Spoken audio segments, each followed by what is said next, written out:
There's this hidden crisis brewing in the world of management. It's a quiet, sneaky problem that ends up sabotaging pretty much everything, from billion-dollar strategies right down to the work you do every single day. We're going to dig into why this is happening and, more importantly, what we can do to fix it. So let's kick things off with a number that is, well, it's genuinely shocking. Get this, a staggering 70% of major strategic projects, we're talking huge things like digital transformations, they just failed to deliver what they promised. Just let that sink in for a second. Most of the big, ambitious swings a company takes completely miss. The reason why is really the whole point of what we're explaining today. And here's the thing.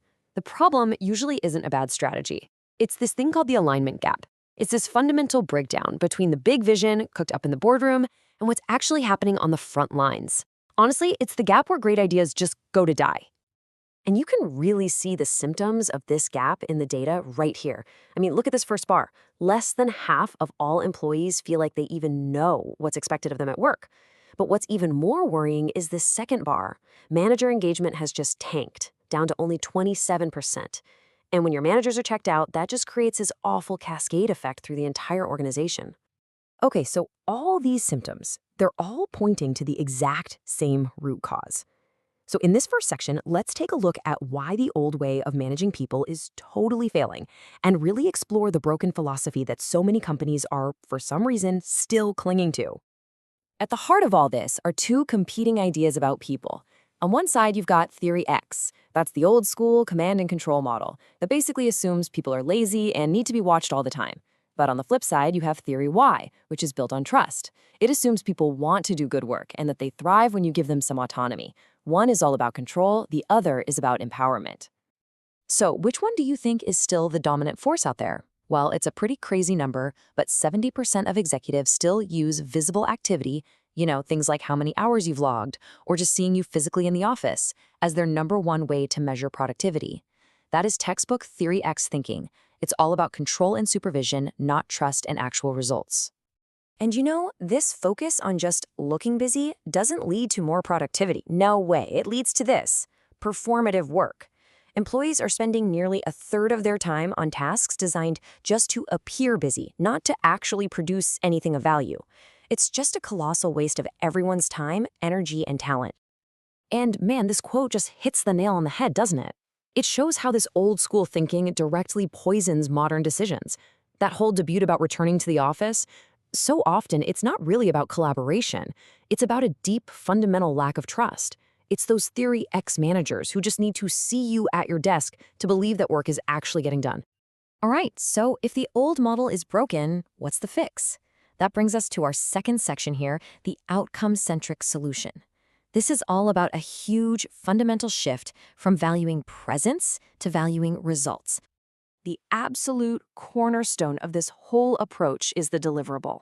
Now, a deliverable isn't just a task or some activity, it's the specific, tangible result of your work. Think about it like this. It's not about the hours you spent writing that report, it's about the finished, submitted report itself. The what, not the how. That distinction is absolutely critical. It changes everything. And to make sure every single deliverable is crystal clear, there's a really simple framework you can use, the 4Ws 1H method. You just define what is being produced, how many are needed, when it's due, who asked for it, and for whom it's being made. Just answering these simple questions right at the start gets rid of all that ambiguity that so often kills productivity down the line.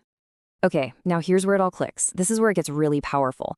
When you build your entire system around these clear deliverables, you create this incredible, unbreakable chain that connects the highest level strategy directly to what an individual does every day. You finally close that alignment gap. And the whole process flows so logically right down this hierarchy. You start with the big picture strategic objectives. Then you break those down into key initiatives. From there, teams create a plan of very specific deliverables. And then finally, you use that plan to allocate individual effort. It's how you turn a vision into actual action. This team deliverables plan, you can think of it as the team's compass. It's a formal agreement on the exact scope of work for, say, the next quarter. It's not some vague mission statement. It's a concrete portfolio of results that the team is committing to produce. No confusion, no ambiguity, everybody knows what the priorities are.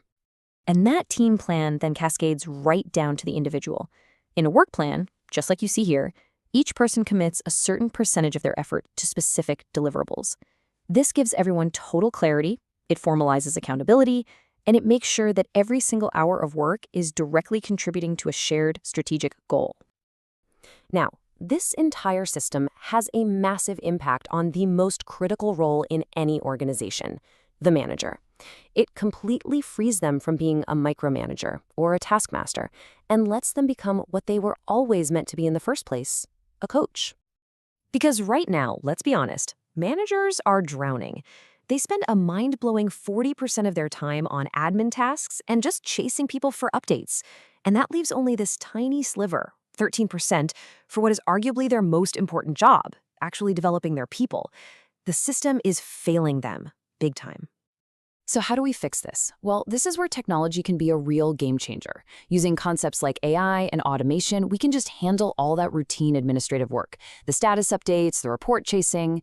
This frees managers from all that paperwork and allows them to focus on the human side of work, coaching, inspiring, and clearing roadblocks for their team. And let's be absolutely clear about what's at stake here. The effectiveness of your managers isn't just some nice to have. It is the single biggest factor that determines everything from whether you keep your best talent to whether your big tech investments actually pay off. They are the absolute linchpin of the whole operation.